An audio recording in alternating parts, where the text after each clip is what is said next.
여러분, 지금으로부터 약 1300년 전 서기 650년의 어느 차가운 새벽을 상상해 보십시오.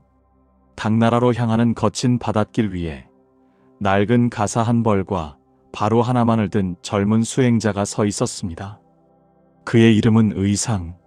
신라의 안락한 삶을 뒤로하고 오직 진리라는 보이지 않는 길을 찾아 목숨을 걸고 바다를 건너온 청년이었습니다. 그가 도착한 당나라의 어느 포구, 낯선 땅의 거친 바람 속에 서 있던 의상 앞에 한 여인이 나타납니다.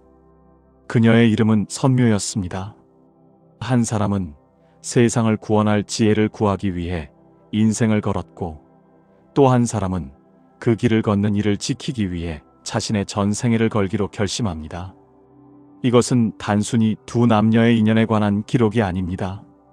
목표를 향해 단 한 걸음도 물러서지 않았던 두 영혼이 어떻게 서로의 정진이 되었는지, 그리고 그 간절한 마음이 어떻게 인간의 한계를 넘어 거대한 용의 모습으로 화현하게 되었는지에 관한 이야기입니다.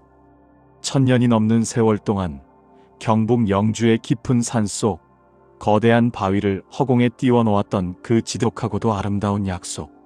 오늘 우리는 그 침묵의 역사 속으로 조금 더 깊이 들어가 보려 합니다. 당나라 어느 포구의 작은 주막. 의상은 수개월에 걸친 험난한 항해 끝에 그곳에 도착했습니다. 낯선 땅의 공기는 차가웠고, 정박한 배들 사이로 섞여오는 비릿한 바다 냄새는 이방인의 외로움을 더했습니다.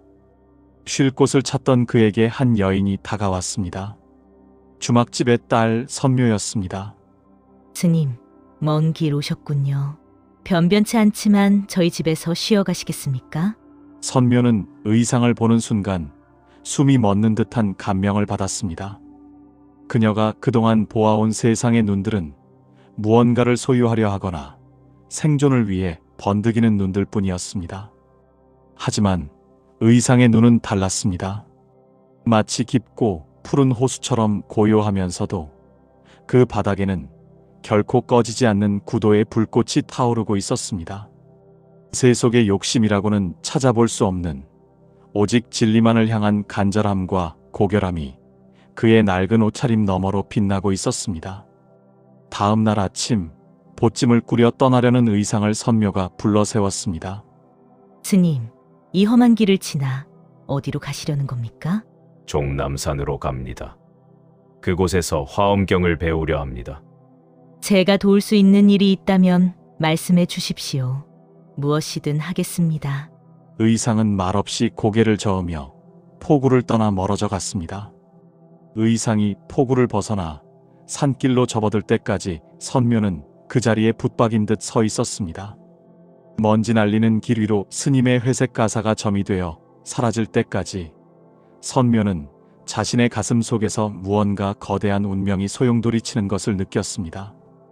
그것은 사랑이 아니었습니다. 진리를 향한 이의 길을 돕겠다는 순수한 서원이었습니다. 나의 평생을 바쳐 저분이 걷는 길의 징검다리가 되리라. 선묘는 그날 새벽 포구의 짠 바람을 맞으며 자신만의 고독한 정진을 시작했습니다. 한편 의상은 종남산 지엄 스님 밑에서 화엄경의 깊은 바다로 침잠했습니다. 새벽 서리가 내릴 때부터 깊은 밤 촛불이 다 타들어갈 때까지 그는 오직 경전을 읽고 명상했습니다. 하나가 전체요, 전체가 하나라는 화엄의 심오한 이치를 깨닫기 위해 그는 자신을 극한으로 몰아붙였습니다. 그가 머무는 방은 좁고 냉기가 돌았지만 의상의 열기는 식을 줄 몰랐습니다. 때로는 몰려오는 졸음을 쫓기 위해 자신의 살을 꼬집었고, 때로는 배고픔을 잊기 위해 정좌한 채 깊은 산매에 들었습니다. 한편 선묘는 의상을 잊지 않았습니다. 그녀는 계절이 바뀔 때마다 포구에서 종남산까지 이어지는 험한 산길을 올랐습니다. 하지만 그녀는 결코 절 안으로 발을 들이지 않았습니다. 스님의 수행이 털끝만큼이라도 흐트러질까 노심초사했기 때문입니다. 그녀는 절로 향하는 가파른 고갯마루에 앉아 스님이 계신 쪽을 바라보며 기도를 올렸습니다. 스님, 부디 무너지지 마소서. 당신의 깨달음이 곧 저의 구원입니다. 다만 절 입구 커다란 바위 위에 직접 짠 도톰한 옷감과 정성스레 말린 음식들을 놓아두고 돌아설 뿐이었습니다. 스님, 부디 지치지 마십시오. 당신의 수행에 이 정성이 조금이라도 보탬이 되기를 바랍니다. 의상은 점차 그 정성이 어디서 오는지 알게 되었습니다. 절 입구에 놓인 물건들에서 느껴지는 익숙한 온기를 보며 그는 생각했습니다. 이분의 정성에 보답하는 유일한 길은 한순간도 게으름 피우지 않고 깨달음을 얻는 것이다. 그렇게 봄꽃이 피고 겨울 눈이 내리기를 10번.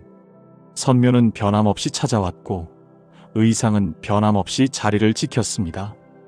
말 한마디 나누지 못해도 얼굴 한 번 보지 못해도 괜찮았습니다.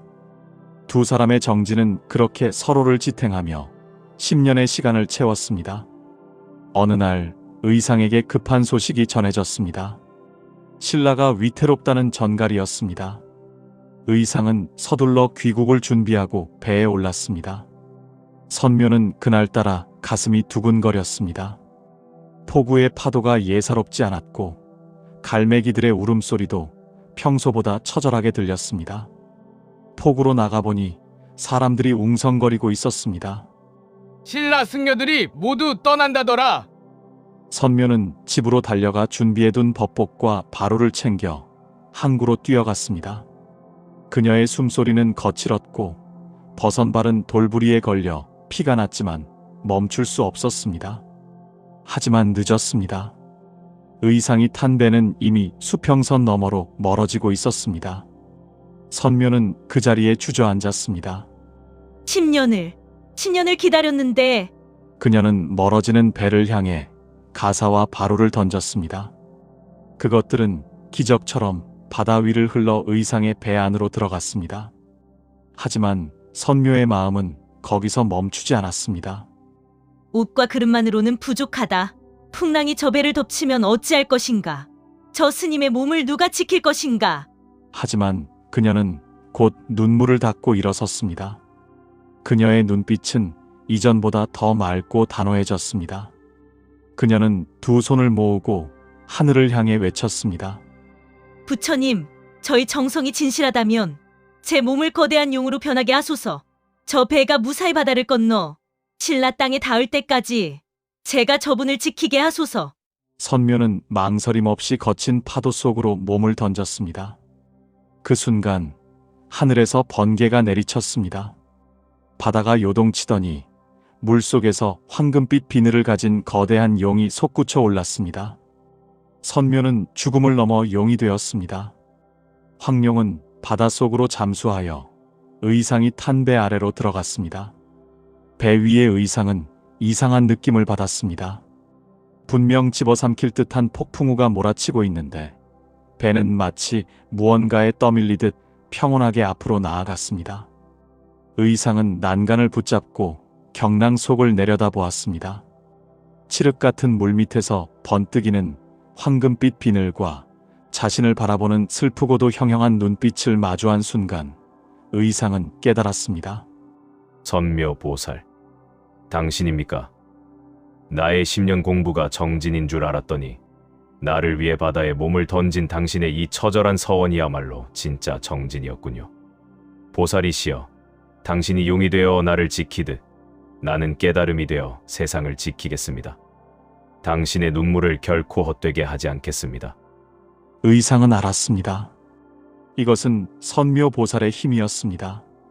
그녀가 자신의 몸을 뒤틀어 파도를 잠재우고 있다는 사실을 깨닫자 의상은 밀려오는 회한과 고마움의 바다를 향해 깊이 절했습니다. 마침내 신라의 해안이 보였습니다. 의상이 배에서 내리는 순간 바다에서 커다란 물기둥이 솟아올랐습니다. 그 안에서 잠깐 용의 모습이 보였습니다. 황금빛 비늘, 그리고 여전히 그를 향해 있는 슬픈 눈빛.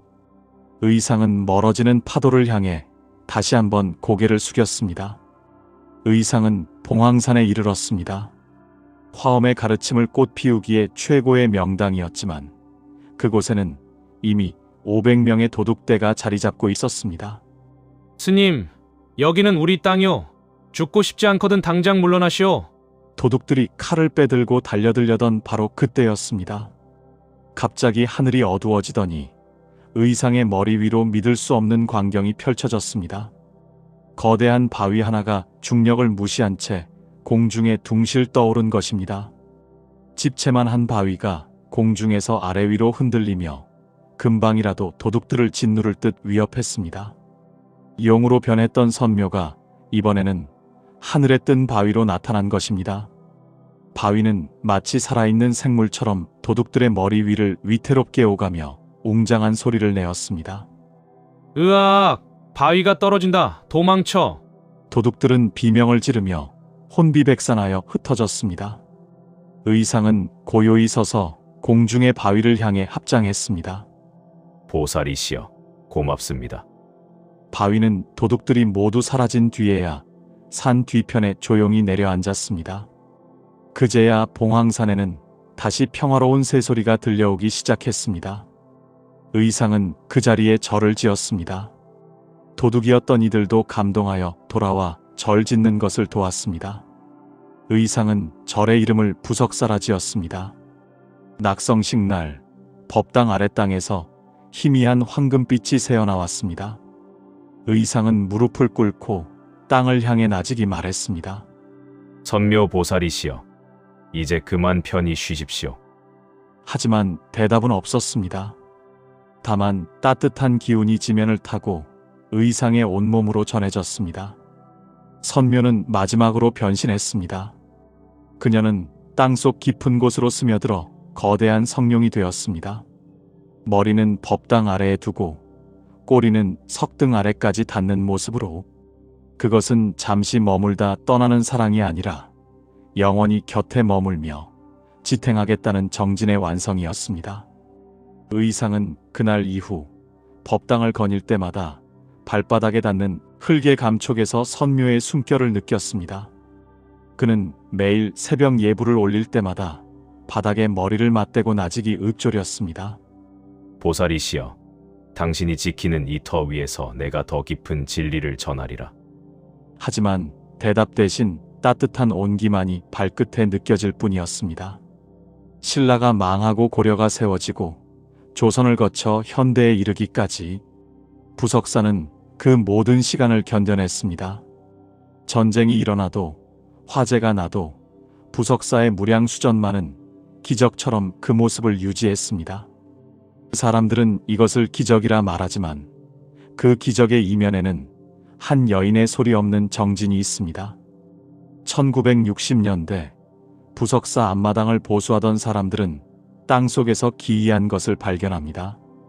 조심스럽게 흙을 걷어내자 무량수전 아래에서부터 석등 앞까지 길게 뻗은 약 5m 길이의 성룡이 그 모습을 드러낸 것입니다. 1000년 전의 기록은 전설이 아닌 차가운 돌이 되어 여전히 그곳에 살아있는 실화였습니다. 의상은 진리를 찾아 떠났고 선묘는 그 길을 돕기 위해 자신의 모든 것을 내놓았습니다. 해석은 중요하지 않습니다. 다만 우리가 기억해야 할 것은 보이지 않는 곳에서 누군가의 삶을 묵묵히 지탱하고 있는 거대한 서원의 힘입니다. 부석사에 가면 무량수전 뒤편에 여전히 홀로 떠있는 듯한 바위를 보십시오. 그리고 무량수전 앞 배흘림 기둥에 기대어 마당 아래를 상상해 보십시오. 지금 이 순간에도 당신의 발밑에서 천년의 침묵을 견디며 당신의 평화를 지키고 있는 용의 심장 소리가 들리지 않습니까? 긴 시간 함께 해주셔서 감사합니다. 의상대사와 선묘의 이야기가 여러분 마음에 작은 울림이 되었기를 바랍니다. 이 이야기가 도움이 되셨다면 구독과 좋아요 부탁드립니다. 여러분의 생각도 댓글로 편하게 남겨주시면 감사하겠습니다. 다음에 또 좋은 이야기로 찾아뵙겠습니다. 고맙습니다.